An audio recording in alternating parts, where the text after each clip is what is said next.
Free to come to all the meetings. We would love your input. Under old business, we're here to discuss the Finance Committee's budget. Pat? Sure. So, Rich, I mean, the budget that we presented last month for approval, I don't think there's any changes that are proposed from the Finance Committee. I know that an issue was raised from the floor last month about the use of overtime, and we thought it was appropriate to maybe address that, both for members of the commission who may have questions, as well as for people in the audience who... Can you speak this way, please? Sure. No, thank you. Sure, I'll try. For people in the audience who may have questions on it as well. And it may make sense for me just to read a couple of pages. I think we've handed this out, but for those that don't have a copy, let me just summarize, and you'll bear with me for a minute or two. This is sort of summarizing overall.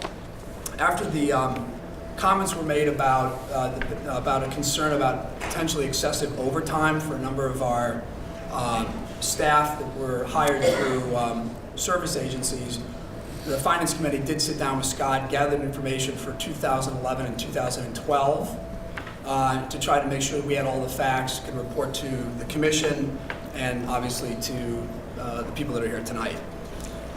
So maybe just starting, I'll just summarize that we, for the last several years, I think since at least 2009 and maybe before, have been using outside service agencies and staffing agencies for a lot of our employees.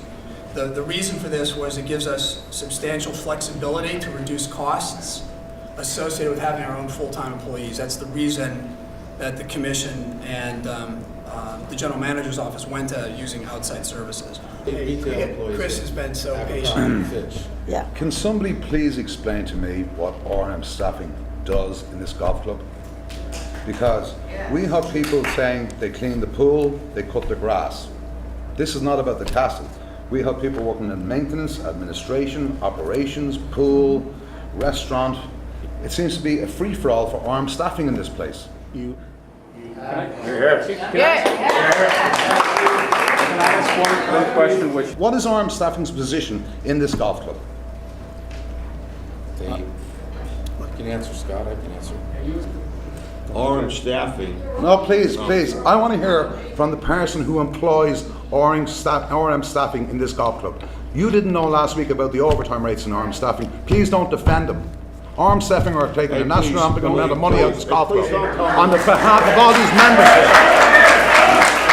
Okay? And please do not talk to me like that. No, but please don't talk to me like that either. Please don't talk to me like The members need to know what's going on in this golf club. Okay? RM staffing are paying, they're being paid money to cut grass, to clean the pool, to wait tables. Let's find, what are RM staffing doing here? Who owns RM staffing? It's a staffing company that staffs our needs. We don't have a lot of full-time help. We have reduced seasonal help, so we use the outside staffing company to do whatever it is we need to staff. And I will address who owns RM Staffing and Events, and it's a privately held company by a woman. And I know that I was told not to get into this, but I am going to say for the record, I have no ownership interest, nor does any of my family or any relative have any ownership interest in the company. You get paid anything right now? I have. Right now we're on the table. We'll open it up in a few minutes. I just want to keep it going here. Who actually signed at this table the contract with RM? Where is the contract? There is no contract. Who agreed to the contract with RM? There is no contract. Who agreed to the business deal with RM? I do. You have an economic interest in RM and you negotiated the deal. I don't have an interest in it. I thought you were a consultant. Is that I have consulted. Okay, so you have an economic interest in RM and you negotiated the deal with RM. Is that right? I just want to say, as we understand it, Answer the question. fine. Answer the question. I have consulted with RM. I have consulted on other properties for RM. Okay, so who in this room is representing our interests as members? Every city, every state agency puts out a request for proposal for temporary staffing, correct? If it goes above a certain dollar. Now, the city then gets these RFPs at the clerk's office, stamped with a date and time that it's due, and then it is open and publicly read in front of whoever might be sitting there. Was that done? Were there multiple submissions?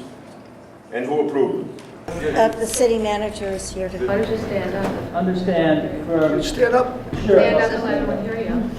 Let me explain a little bit about how purchasing works. The way in the city, we have a financial policy. This is professional service. Just like we get professional services from engineers, we get professional services from architects, we get professional services from lawyers. We get rate sheets, proposals. They're not public bids per se. They are sheets given us a range, in this case, of job descriptions, a range of prices, and we get those from multiple companies. Those are, by the city financial policy, 100% by the book. It's all above board. There's nothing behind that or out of the ordinary. Whatsoever by RM Ryan. Is he deriving any financial benefit whatsoever? A simple yes or no. We're dancing around this whole issue. Well, I think that's an unfair question. I'm going to tell you why. Because no, there's a larger question here, and I think you have to be honest. No, please. I'll let you finish and then I'll finish. So please. Well, I would like an finish your question so I can Is he answer. getting paid? Has he gotten paid in any fashion whatsoever from R&M or RM, whatever it's called?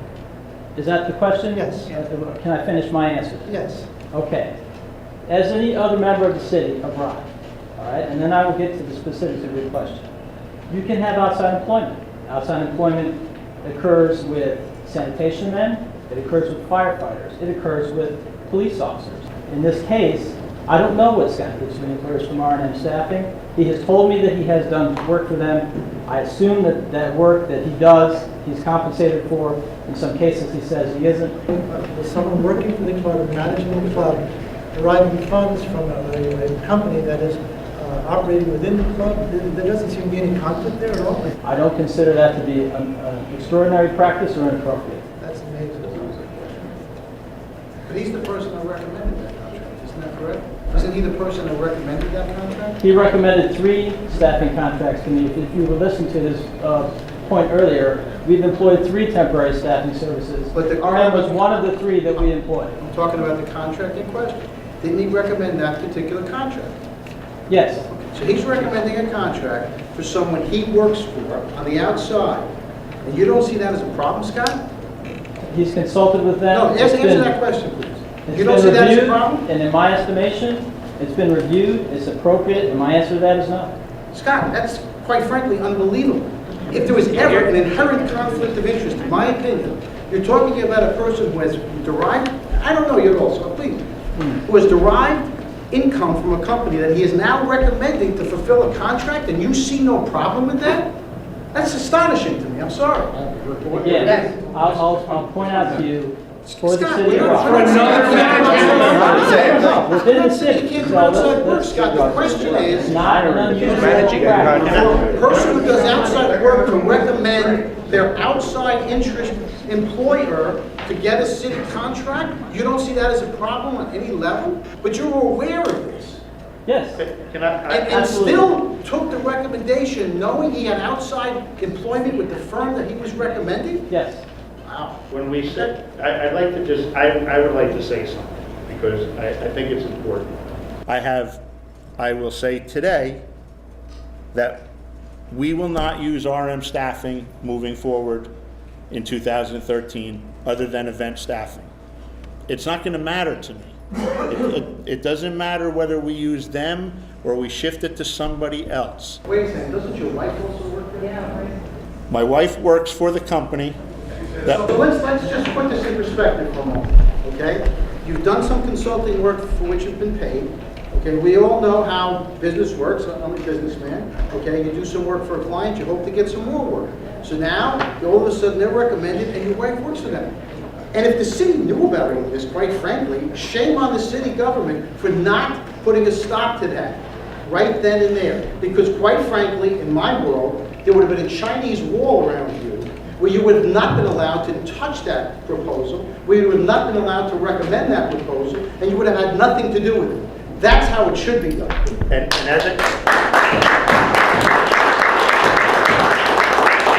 As I said, moving forward, because there's not enough financial interest to make a difference, as I would say, Scott, just time out. Common sense. Common sense. You are agreeing to a contract. Who are you talking to say, done, dusted, this is what I'm going to do? Nobody? You do it yourself? the operation of the club falls to me. Again, the commission approves So in other a words, budget. just to answer the question, you basically can sign your own contract. Is that right? I don't sign any contracts. I understand that. We make Semantics. an agreement. Who else agrees? Who else agrees? Just you, or is there someone else involved? No, if it's an agreement, if it's not a formal contract, because contracts are normally signed by the city manager. I have the authority to, Use the outside staffing. I have the, They send an invoice that you hired 40 people that week. The invoice comes in for 46,000. You have to approve that, you. correct. Can I make a suggestion? It would be great if, whether it's the city or whether it's the commission, to be a little more transparent about some of the bidding for the contracts. I would love to see who takes ownership of it. We don't know as a commission what goes on. Is your advisory board? Wait a minute. We don't know what goes on. I'm just throwing it out there. I take exception to that. I have people on the commission that are responsible for the pool, that are responsible for the golf and the tournaments. Supposed to have at least a meeting every other month. Haven't had any meetings. So if we're going to get involved in how much fertilizer is, or how We're much... talking about $2 million contract here, for God's sake. It all adds up, Chris. It all adds up. Stop. It all comes into the same pot. If you're that unhappy, please resign. No, I'll tell you what, you should be resigning for letting this go on for all these years. You should be resigning. You sat on the chair and watched this go on for all these years. Correct. You should be resigning, not me. That's correct. I'm Matt Cunningham. I'm not a member of the club, former member of the city council. I'd like to follow up on Peter's comment that there was a lot of comments that the city council made the Whitby Castle stayed open. That was the direction. That is a fallacy. When the commission came to the council, when I was on the council, at that point, Scott and you guys made a very good argument, get rid of RA. It made a lot of sense in the world. You guys wanted to move to a new model, all right? At that time, in 2007, I'm going to sit next to the city manager here. It's just coincidentally at that time, that's when you see RM showing up. Now, following up on Tony's question at that point, you're going to go out and get a temporary agency, all right? You're going to go out and get an RFP, all right? You're also going to do a Dun & Brad on this company. There's no D&B on these guys because they hadn't started yet. So you get 3 proposals in, they have a discussion, all of a sudden, okay, they're the lowest bid. But you go out and do the due diligence on them? Do they have liability insurance? Do they have all the background checks? You have people coming handling kids over here. Do they do proper background checks? These are all questions that we ask the city manager and we ask our club manager to take care of. But it seems as though RM shows up 2007, coincidentally, when RA leaves the door and all of a sudden here.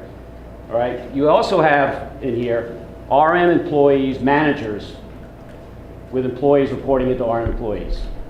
So to questions, where's the checks and balances here of going on with this particular company? Now, I know Studio Y. I do business with Studio Y. They're a printing shop. RM stands for the last 2 initials of this woman's name. She couldn't run a program. All right? So the name that's come up here is the person who's in that office. So it's basically a shell, basically an RM employee who happens to be a relative or acquaintance of Scott's. So I know the relationship. Studio Y and RM is basically one desk in that office. So there's no contract Shame on him, shame on him.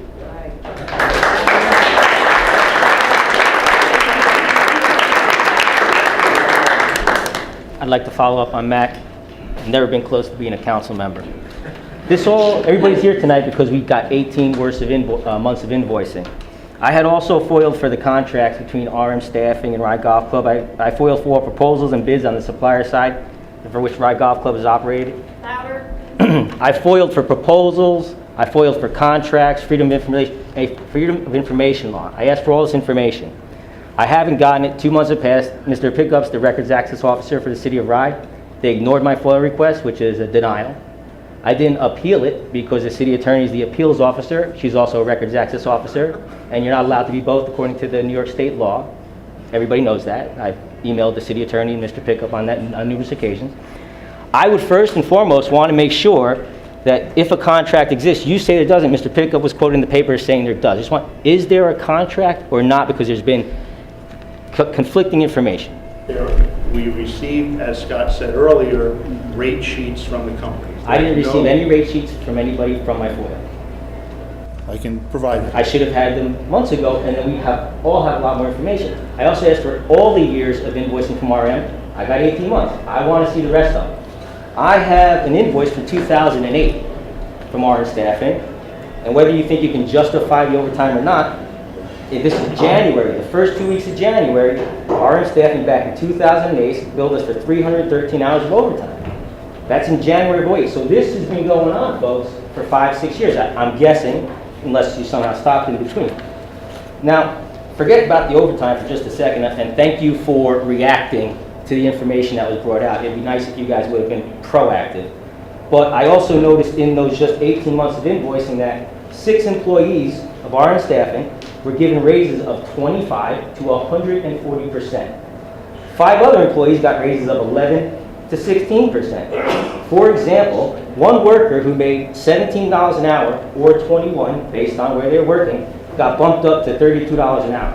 That's an increase of anywhere from 88 to 52% depending on which rate you want to use. Excuse me, Leon, is that what we're billed for that person or what they actually got paid? That was I the don't know the R&M differential. Staffing hourly I don't know the rate differential. billed to us. So for example, the director of membership, Colleen, she worked for $34 an hour last year. She got bumped up to $44 an hour this year. That's a 29% increase.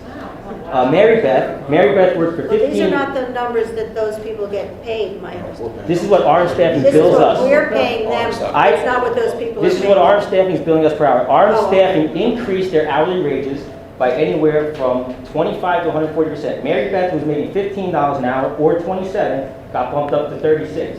That's 33% increase or 140% based on which numbers you want to use. Godfrey, 25% increase from 26.50 to 33. So it's not just an overtime problem. These guys are getting raises. I mean, this whole operation needs to look up. Back to my point. I want to receive the rest of the invoicing. I'd like to receive the proposals, the sheets, whatever it is you're talking about. And to get to some of the stuff that's been touched on as far as possible conflict of interest, you consult for the company, you get paid for some of the consulting you do. I'd like to ask you a question, but I'd like to be able to follow up. Can you tell us what jobs you've got paid for, how long you've been getting paid for them, and how much you made?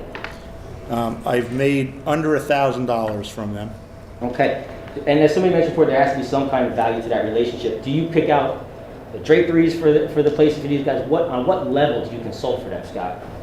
More on putting a contract together or discussing that kind of thing for different. There's a golf club up in Norwalk, which you told me yourself you did some consulting work for. And what's that? Unpaid. Unpaid, I can't, that's fine. I want my fellow members to know what the best I can tell what you did up there from what you told me. And I also went up to the Oak Hills Authority Golf Commission meeting the other day. Okay, nice guys up there. Scott, as a representative of RM Staffing, went up to Oak Hills and he met with the chairman of the Golf Commission, Bob Vigilak. I met Mr. Vigilak and he told me that. He also met with the Oak Hills Executive Director, Shelley Dyer. Scott wrote the proposal for RM Staffing that landed them the job at the Norwalk Municipal Golf Club. What was that? What was the proposal? What's the deal that Oak Hills got from RM Staffing? First of all, it's not a done deal. They haven't landed It's anything been, RM Staffing's running the restaurant right now. under an interim management agreement. They got the job based on the work you did for them and the proposal that you provide. So far, so good, I'm guessing. So what is the deal that's in the works that's not finalized yet between RM Staffing and Oak Hills? I don't know if I'm in a position to discuss. I'll tell everybody. Oak Hills Golf Course gets paid $8,500 a month from RM Staffing. So the golf course in Norwalk incurs zero cost and keeps their castle, if you will, running and staffed and full of the good food like we have here. On top of it, they've agreed to 3% rent increases over the years. So RM Staffing landed an account that's, it's a $100,000 account, revenue to the golf club. Mr. Gates was asking who's representing us. I want to know if you ever asked RM Staffing for a proposal like that. If the castle's got to be worth 3 times that, I'm telling you. So why didn't we ever ask RM Staffing for a proposal like that? I think when the RFP, if we decide to do the RFP, that they may bid on it. Now here's the problem. Who's going to write the proposal? You are. You're the guy that writes their proposals. Then who in RM Staffing, as Matt so eloquently pointed out, Write the proposal for RM you're going to have Staffing. to consult with RM to write the proposal for us because you're the guy that does that for RM Staffing.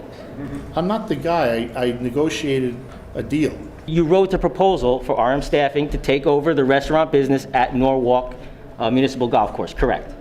So if we needed a proposal from RM Staffing to take over our operations here and pay us on a monthly basis, you would have to write that proposal, because if there's somebody else, they would have wrote that proposal, I'm guessing. And Mac is right. Suzanne Ruggiero-Mattia has been a graphic designer since 1998. There's not one thing on the internet, Dun & Bradstreet, LinkedIn, she has Studio Y. She doesn't even promote herself as RM Staffing. You're the smartest guy in that company, and you're supposed to be running our golf club, so who asked it before? Who's looking out for us? Who? You're supposed to be. I am. Well, I don't think we're doing such a great job. One more question. How much does your wife make of RM Staffing? I don't think that's... Excuse me, I think that's very right, because he said, hold on, wait a second. He said he has no financial... No, it's his question. He said he has no financial interest. Does his wife get a bonus when RM Staffing gets a contract that he writes for? Does his wife get a bonus when overtime is paid by this club? It's a very valid question. That is a very valid question. I will answer that in this way. My wife gets a flat salary. How much? Why don't you disclose your tax returns to show what she makes? I think that's fair, given the mess that has been created as a result of your involvement. The Rye Grilling Company, the RyeGrillingCompany.com is a domain name owned by Y Studio. Why does the head of a competitive catering company, RM Staffing does catering in Norwalk, it says in the local paper, they do catering. Why does the owner of RM Staffing, a competing catering company, own the domain name RyeGrillingCompany.com, or at least host it? What is she doing, even being involved in that in their business? I asked for catering invoices. I asked for catering proposals. The point is, we didn't get this information. We got 18 months of stuff, and all of this has happened. We need more information. Yes, you did consult with them in Norwalk. Yes, you are the smartest guy in their room, and yes, you are supposed to be looking out for us. Now, however it goes down from here is fine, but let's get it all out there so we can move forward. Whether we use RM Staffing or not does not have an impact on me. So we can not use RM Staffing. I have no issue with that. It's just an example of the conflict of interest that can happen when something like this goes on. And by the way, the city charter says there shouldn't even be an appearance of a conflict of interest. I know that we don't all sometimes understand that, but it's true. You read I'll post it. It says even the appearance of a conflict of interest should be avoided. So there's more than an appearance. If Mr. Pickoff says it's fine, that's fine. It's up to the people of Rye Golf Club to decide if it's fine or not ultimately, because above the Rye Golf Club Commission, you guys are doing the best you can. And on top of the general manager and on top of the city manager are the citizens. And that's how the structure of this government works. And if you guys want to do something about it, you want a better club, then it's about time you know it and y'all do something about it.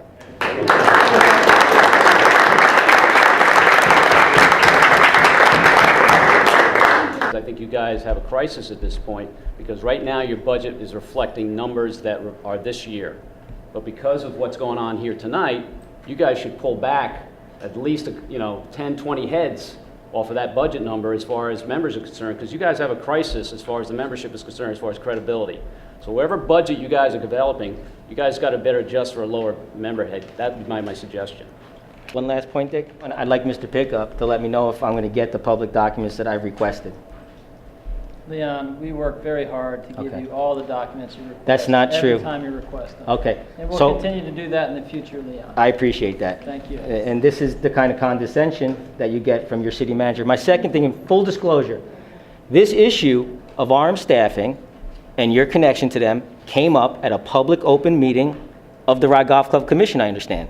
Leon, you're right, that did come up, and I did ask that, because when I heard about it, I asked the question, and I said, did you think it was a conflict of interest? I wanted it to be out there when I first heard of it.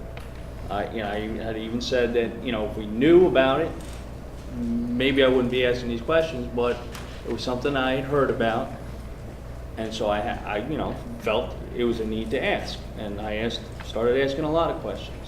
My name is Tim Codespoti. I'm a comprehensive member, and I'm on a nominating committee this year, and I've been to every meeting since May. I just have a couple of comments that I'd like to address. First of all, I hope you, number one, will postpone the vote tonight, or definitely vote no, one way or the other. I don't think you should ask us for a single nickel above what we are right now. I don't think there's so many unanswered questions, it's just not fair. Don't put the membership in any bad position, because I don't think you want our support. I think the commission people here are basically limited in what you can do from all the meetings I've been to. I think you need to be more than an advisory board. I think it's shameful when you get a budget, the same meeting, and you're asked to comment on it and almost pass it, and then you get this thing tonight. I don't know when you got this or how this was prepared. 2 hours prior to the meeting. 2 hours prior to the meeting. I mean, it's incredible. I can't even go through that thing. It would take a week to understand it, but I think it's unfair to you people to ask you to make comments on it when you haven't had a chance to look at it. Richie, you asked me about people coming to meetings and why they didn't come to meetings. Because for the longest time, I had the greatest respect for the people that sat at this table and for the manager. But then when I came to my meeting in May and started talking about the $300 increase, about the $488 increase in my comprehensive membership, and then the cart's going from $11 to $15 all at once, I got upset. And I came and complained about it. And I think the reason people are here tonight now is because they're unhappy about what's going on with this club. We want our club back. Yeah. And we want to make sure you want us to come to meetings. We're coming now because there's an issue, because we've lost confidence in what's happening here. And you owe us an explanation about all this overtime stuff that you had no knowledge about. You knew nothing about what was going on there. And then you're asked to comment on the budget again tonight with that sheet of paper. It's just unfair to us. I don't want a single nickel increase until it's justified and earned. Thank you.